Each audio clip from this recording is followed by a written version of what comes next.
My topic is revisiting Ambedkar's philosophy and contemporary relevance and comparative insights from Greek, classical and modern Indian thought.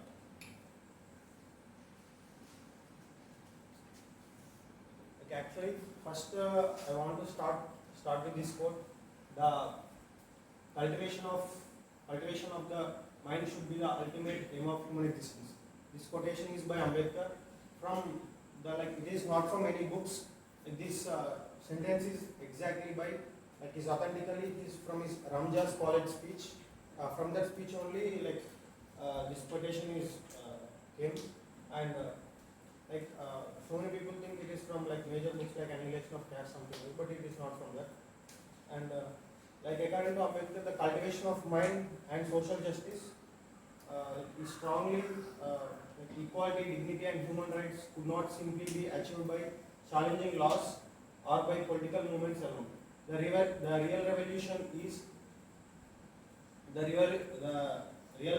is happened how to happen in the minds of the individuals. It must happen in the minds of the individuals.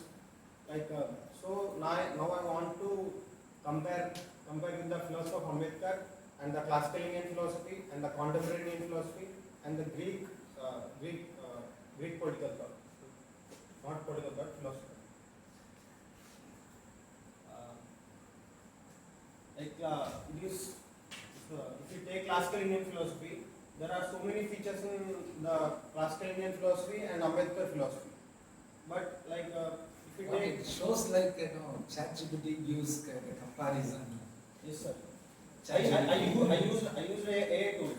I use AI tools. I want to simplify that. So there are so many features in the similarities between Ambedkar's philosophy and the classical Indian philosophy. How it is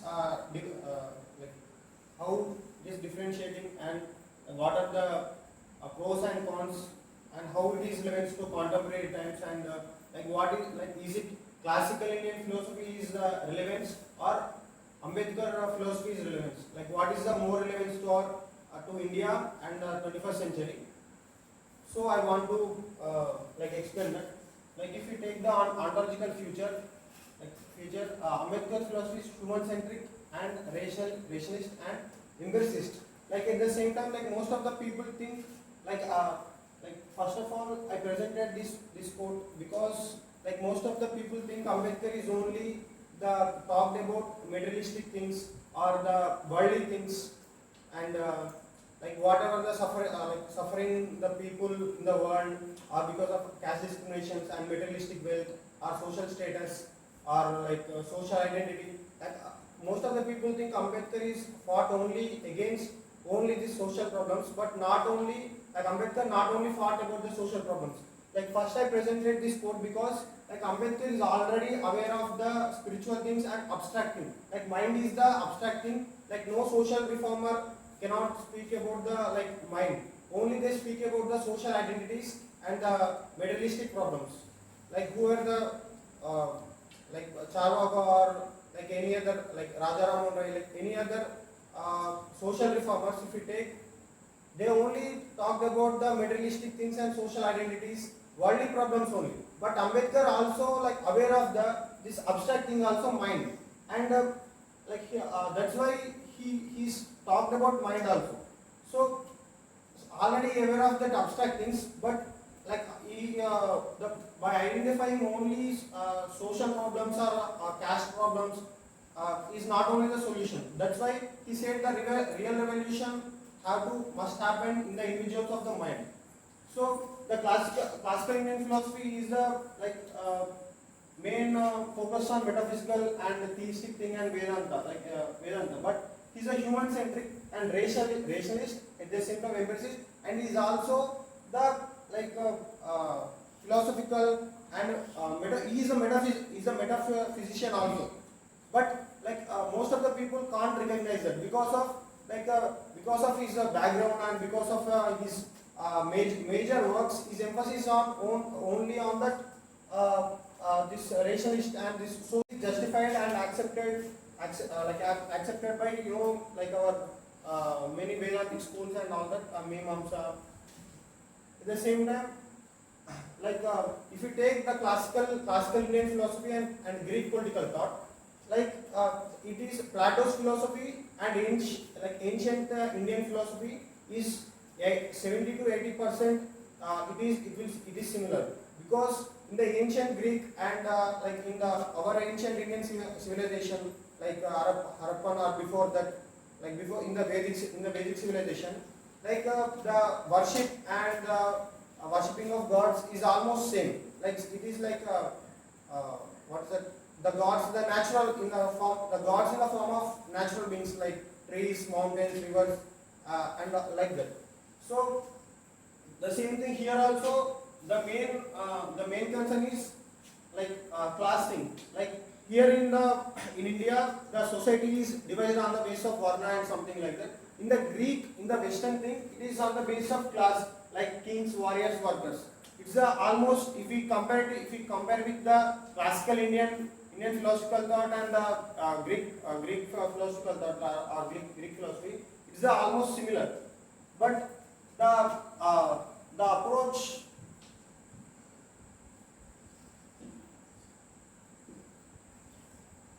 is little bit different. And this now if we the same thing, the caste and it is caste in India, like all varna, it is the social division happened in the Greek is like class, already we saw that, these are the class, just like kings, philosopher kings or kings, warriors, worker class. The soul is divided into three sections, rulers, like that. And it is its main social focus is he is emphasis on rights, justice, and liberty. Here it is liberty and liberation. It is almost same, but the aspects of liberty and liberation is a little bit different, because if we can say the moksha or liberation. So what is actually liberation? What is liberation and what is liberty? And freedom and liberty is what do you think? I'm not asking freedom and liberty is almost same, but liberty is the freedom with some restrictions, and liberation, it is here the liberation and here the context of liberation and this liberty is the it is liberty in the form of social context, social and worldly context. It is the liberation. It is in the spiritual and abstract mental context.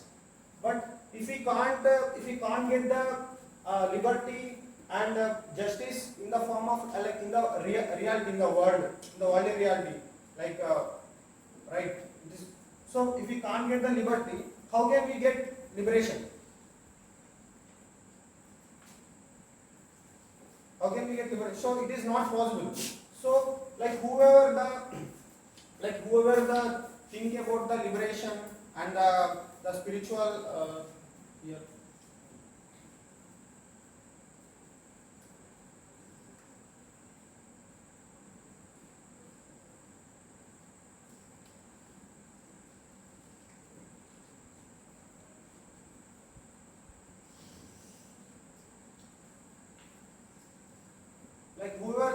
Whoever think of that establish new religions and new spirituality and think about the higher questions like what is world and what is life, what is freedom and what is moksha and what is salvation, how to get liberate from this world. Whoever think all the people are like Mahavira, Buddha, Ashoka, Rabindranath Tagore. These all are people. These all people are materialistically very well. Mahavira is the king.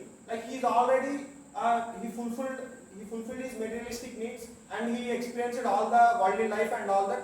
And after that, all fulfilling his life, then he will thinking about the all the supernatural things and liberation, all the abstract concepts. He is a Buddha also. He enjoyed his whole life, his childhood and his princely life, and he married and he got the children. After that, after experiencing the whole thing, and he went to the forest and he's seeking salvation and moksha and all that. Same Ashoka is also king. The same thing. He did the war, all the wars, and he killed hundreds of people and his brothers, and he win the war. he saw all the things, and like in the end of the day, he got the realization or liberation, and he is propagating Buddhism. This so if we Rabindranath Tagore also, like he is the one like in the modern India, Rabindranath Tagore also, he is the one of the elite person in the modern Indian freedom struggle. Like he did not do any like on the ground, like he did not came to on the ground or fought or beaten by police, or it did not happen all like that. His father and his family is the like elite class, and he also only fight with the like what is that, poetry and writings and all that. He don't have the problems with survival or food or like anything. So here the point is first if we satisfied the like if we satisfied with materialistic life or worldly life, then only the people can think about the other things, the supernatural things, or what are the spirituality and liberation or moksha.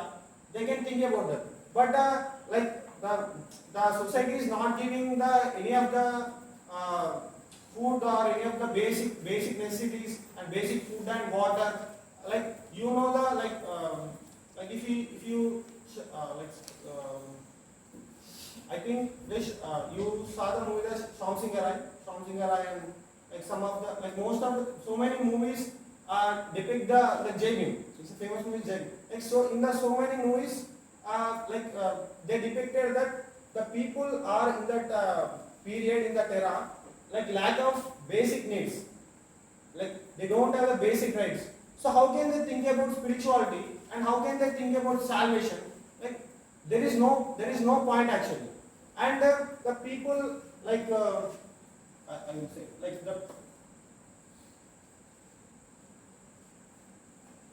if we take the like Radha Krishna or Aurobindo and one more person, this Jiddu Krishnamurti, like this Radha Krishna and Aurobindo, they will say the synthesis of the Western philosophy and Indian philosophy, like these two persons' philosophies is like more or less both are similar. It is the synthesis between Eastern and Western philosophy, and they will focus on like the view of the core concern. These people is cultural synthesis, reinterpretation of Hinduism, spiritual idealism, and this person is like divine life and spiritual transformation of society.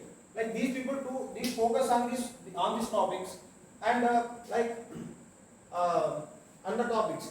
And like I want to say the one example, like if you have the good qualities, or like if take our as an example of our university or home, like we have so many advantages in university, like good faculties and good teachers and good university and ground all that. But like if any of the faculty are in the mess, or if any of the problems is there in our university, like recognition problems is important, or like praising our university is important. Which is important? Like if we don't address the problems in university, how the university will grow? These two people are doing like my religion is super, my religion is spiritually very well. My civilization is my ancient Vedic thing is like globally it is very well.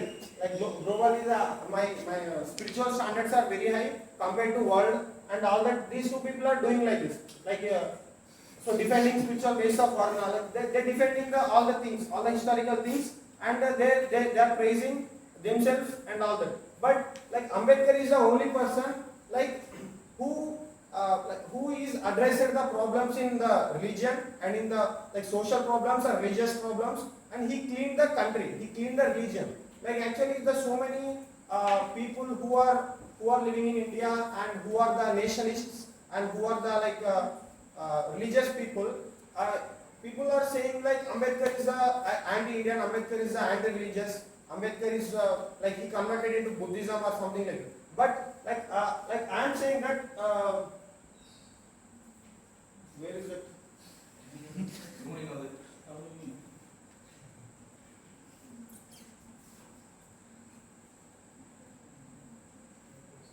It's not there. But Ambedkar is the only person like who addressed the social problems and religious problems. He cleaned the like Hindu religion in the form of Yes, yes, sir. Like I will. Comparison. Yeah. Like social discriminations happen because of the like not recognizing the who are the oppressed classes in Hindu religion, who are the women. Like uh, Ambedkar fought against that, and he brought the legal laws. You like do you know the like Article 21 like right to life and SAC Atrocity Act, all the things like who are like more in India, the people who are converted into the scheduled caste into Christians or scheduled caste into Buddhists or are the people who are converted into other religions. Most of the people are oppressed. Most of the people are like women like who are the oppressed by the traditions. They are only converting into, they are believing in the other faiths and they are converting into other religion. Because of Ambedkar only, like most of the people are not converting into other religion because he brought the laws. Because of the laws, like discriminations are reduced and the like legal strength and whatever the things is the things gave to the scheduled caste and oppressed people.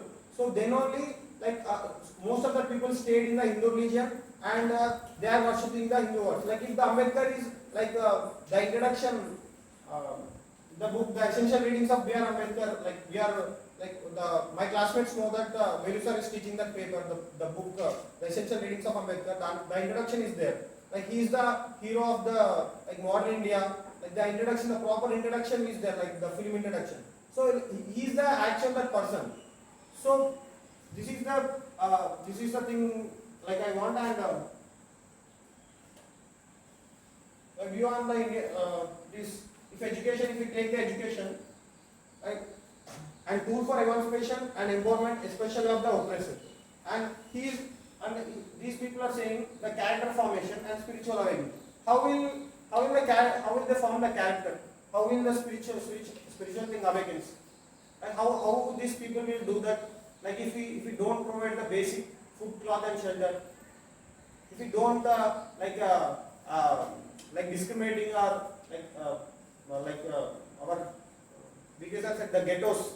If people are living in the outside of the village, how will they form the character? How will they form the character, and how will they spiritually like they will evolve? Like these all things are not. It will not happen without these things, without the materialistic fulfilling of materialistic needs. That's why. So that's why like Ambedkar did all the things. Like I want to compare the Ambedkar versus J. Krishnamurti. Like he's a very like unique person in the contemporary Indian philosophy.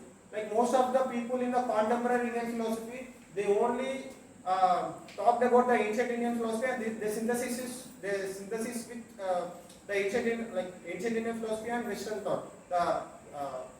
With the they are explaining with the Indian philosophy with the scientific approach and with the Western touch. But the J. Krishnamurti is only one philosopher. He don't have any doctrines. He don't have any books. He don't have any principles. Like he have nothing. He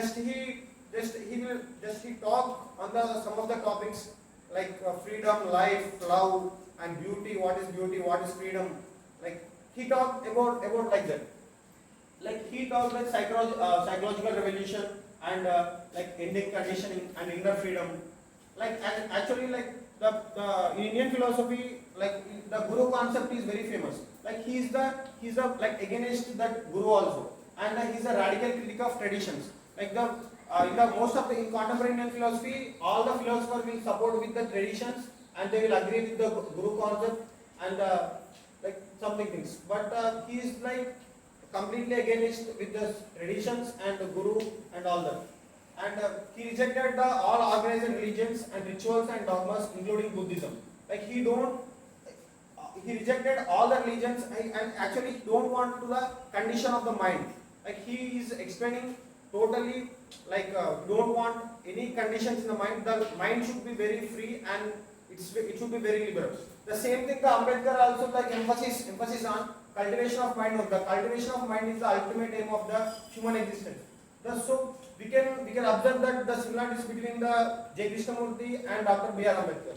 But the main thing is because he didn't do any social revolutions or social reforms, because he is a person born in Brahmin family, and and this person is took by the Christian missionary people in his childhood, like about his 9 or 10 years. The Christian missionary people, the Theosophical Society, is there in India. The president is the Annie Besant.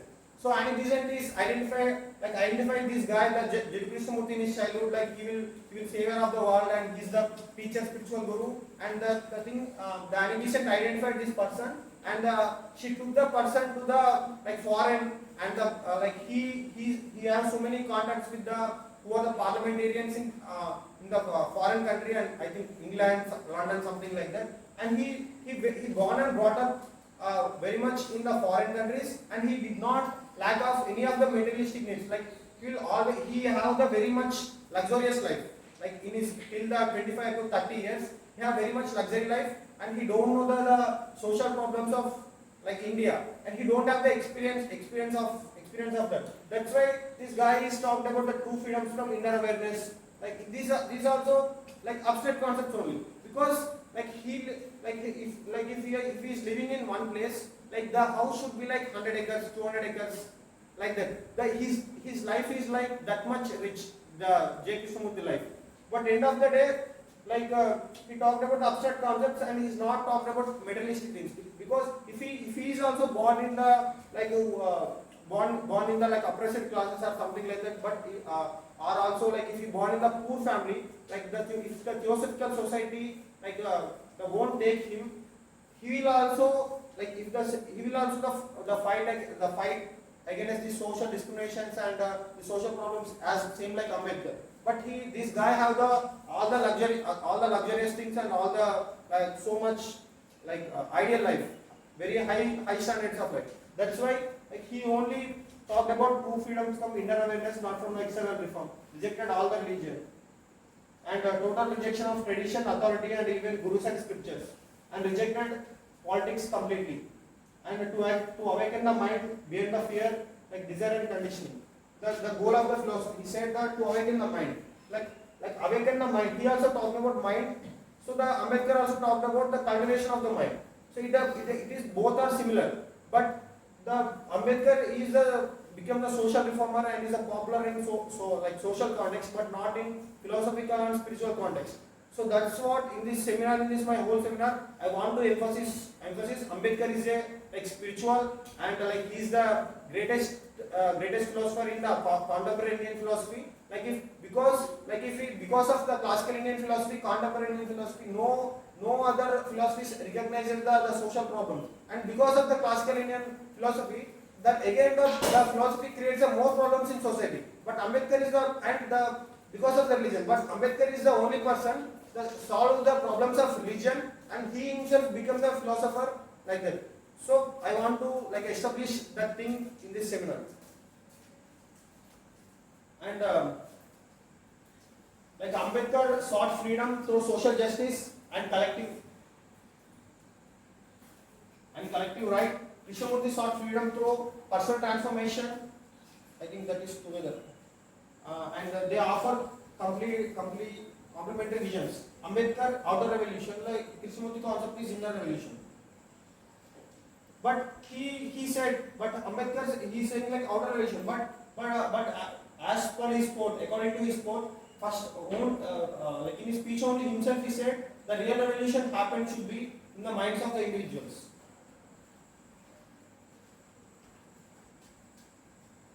Through his work and social reforms, Ambedkar addressed and fulfilled the material needs of the oppressed, thereby he is paving the way for both a spiritual and social revolution in India. Because I already said, when the materialistic needs are fulfilled, then only people will think about the other supernatural things or any salvation, moksha, liberation. That's why Ambedkar fulfilled all the materialistic needs in the form of legal acts and in the form of constitution and all that. That's why he paved the way for both a spiritual and social revolution in India. And I already talked about the contemporary relevance. I said the social caste discrimination. The problem is, despite legal protection, caste-based discrimination still exists in villages, schools, marriage, like marriage. You know, this is the main problem. We youth face. Like if you love the any girl belongs to other caste or other religion, it will not happen. Definitely, like it should be end with the murders and it should be end with the killings. Like it will like that.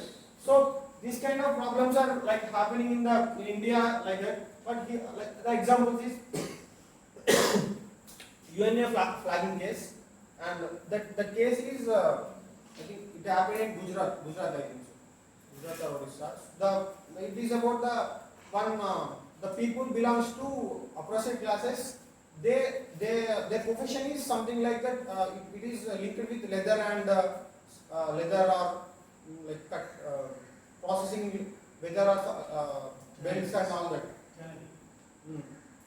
What's that? Cannabis. Terrorists. So and like already cow is dead. Already cow is dead, and these people are dealing with that cow. So some people came. You know the people that go rakshak or something. Some people will be there. So they will come and they will beat these people and they murder the, like in that beating, like in that violence, people are dead. So that case is are still in I think Supreme Court I think. So that these things are happening. Like many of the local incidents 23 to 24. And manual scavenging. Like daily our sir will address about manual scavenging. We daily discuss in the class of Ambedkar class, this manual scavenging things. And this is the contemporary and still it is becoming more and more problem. The cleaning human waste and still practiced by marginalized castes despite bans. So, like communism and religious tensions. The problem is rising hatred between religions, religious communities, violence, mob lynchings. Example, the communal raids in Haryana and hate speeches and political rallies and social media and all that. Like this, the women's safety, and we already talked about the women's thing and discriminations and all the things. So these all the things are the economic problems also. Like this poverty and inequality. So the problem is richest 1% own more than 40% of the wealth, while millions of people in India. Example is like slums still growing, like in mega cities like Mumbai, Delhi, Bangalore, and millions depend on free food ration schemes and all that. So for these all the like social problems and economic problems and the religious, spiritual or philosophical problems, like any of the problem is he gave all the solutions. Like already we discussed that all the things. So like I showed in the first slide only I projected that quote. Now the small description about that quote. Like how cultivation of mind connects to his mission. Like empowering through education. Like Ambedkar constantly emphasizes education as a key to emancipation and especially for the oppressed and women and marginalized groups. So these are the like all mental things and all mind things, abstract concepts we already discussed 10 minutes ago. So these all the and breaking social hierarchies and moral and intellectual development, self-respect and inner strength. So this all the things only will happen only if our materialistic needs only fulfills and our mind should have to be we have to cultivate our mind. Then only revolution will happen in the mind. Then only like a individual, a person who has cultivated his mind can stand on his own legs and he does not have to borrow from others. So then only it will happen. Thank you.